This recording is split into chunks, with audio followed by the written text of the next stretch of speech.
સુરતમાં સરકારી નકલમાં બોલતી 2000 કરોડની જમીન ખાનગી વ્યક્તિને રાતોરાત પધરાવી દીધાની વિપક્ષની ફરિયાદ સાથે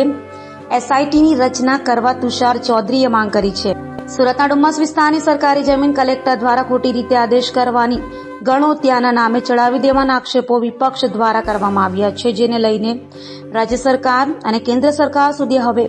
આ મુદ્દો ચર્ચાસ્પદ બન્યો છે. ત્યારે વિપક્ષ કોંગ્રેસના ધારાસભ્ય અને માજી કેન્દ્રીય રાજ્યમંત્રી તુષાર ચૌધરીએ મુખ્યમંત્રીને પત્ર લખી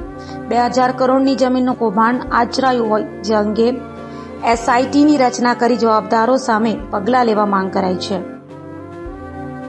સુરત શહેરના ડુમ્મસ ગામમાં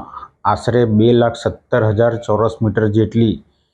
શ્રી સરકાર જમીન એટલે કે સરકારી જમીન જે 1948-49થી સરકારના નામે બોલતી હતી, એ જમીનમાં ખાનગી વ્યક્તિનું નામ ગણોતિયા તરીકે દાખલ કરવાનો હુકમ જે તત્કાલીન કલેક્ટરે 2024માં આપ્યો છે, એમાં ખૂબ મોટું કૌભાંડ થયું હોવાની આશંકા છે. કારણ કે સરકારી જમીન ક્યારેય એમાં ગણોતિયાનું નામ દાખલ નહીં થઈ શકે અને 2015માં પણ આ જ પ્રકારની માગણી કરવામાં આવી હતી, ત્યારે તત્કાલીન કલેક્ટરે એને નામંજૂર કરી હતી. તો કયા કારણસર આ કલેક્ટરે અને ગણોતિયાનું નામ દાખલ કરવાનો હુકમ કર્યો એ તપાસનો વિષય બને છે. અને આમાં મોટું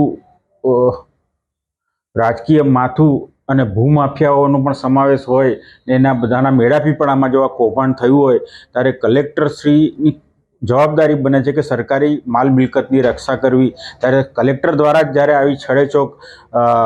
નિયમોની અવગણના કરીને ખાનગી વ્યક્તિને પધરાવી દેવાનું કૌભાંડ થયું હોય તો અમે કલેક્ટર સામે તપાસની માગણી કરીએ છીએ અને મહેસૂલ વિભાગમાં અને મુખ્યમંત્રીશ્રીને અને તકેદારી આયોગને પણ અમે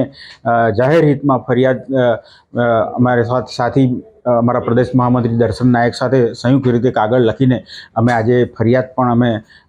4 જગ્યાએ કરવાના છે. અને